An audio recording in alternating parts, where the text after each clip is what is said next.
Hey, it's Dan and Glenn from the Texas GameCon's narrative event again, and I swear we're never going back and looking Video Blog 1 again.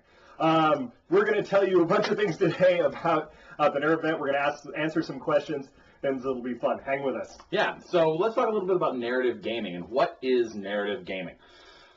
Narrative gaming is more than just Apocalypse, and narrative gaming is more than just regular 40K. Narrative gaming is a style of gameplay that spans all sizes and types of games. It's about telling a story instead of worrying about winning and losing. And if you read your basic rulebook from 40K, forging the narrative is a theme that runs throughout the 40K universe. Yeah, let's use an example. Karn the Betrayer is assaulting in Commissar York. Does Commissar York challenge? Gameplay says, he's never going to win that.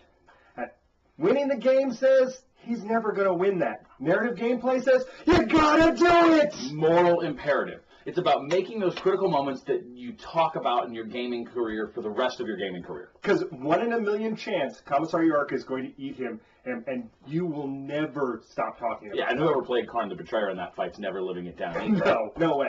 So the narrative event at Texas GamesCon in the past has been a very Apocalypse scale event. What we're trying to do now is add in additional levels of gameplay. So those of you that are not familiar with or not comfortable at the big, huge battles of point fights, maybe like to play something a little different. Yeah.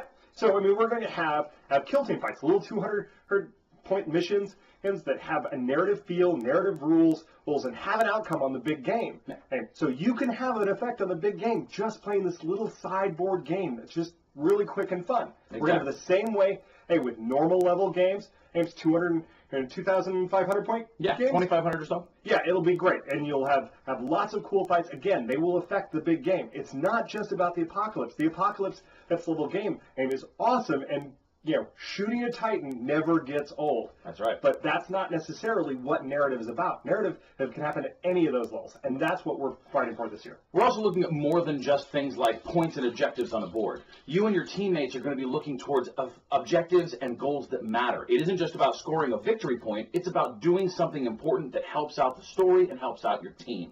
You're going to be capturing the bunker. You're going to be destroying that one key Titan. You're going to be going after that enemy warlord. You're not just going to be saying, oh, look, I scored a strategic victory point. It's even bigger than that.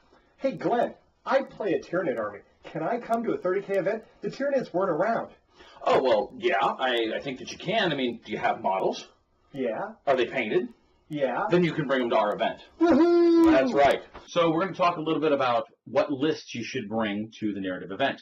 Because we're adding additional levels, you can bring any or all of the following. You can bring a 200-point kill team list. You can bring a 2,500-point list that is for normal 40K, or you can bring an Apocalypse level list.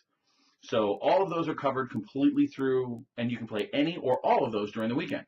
We're going to have Friday night kill team, all day Saturday and Sunday. You can participate in kill team, you can participate in APOC, you can participate in one or none or all.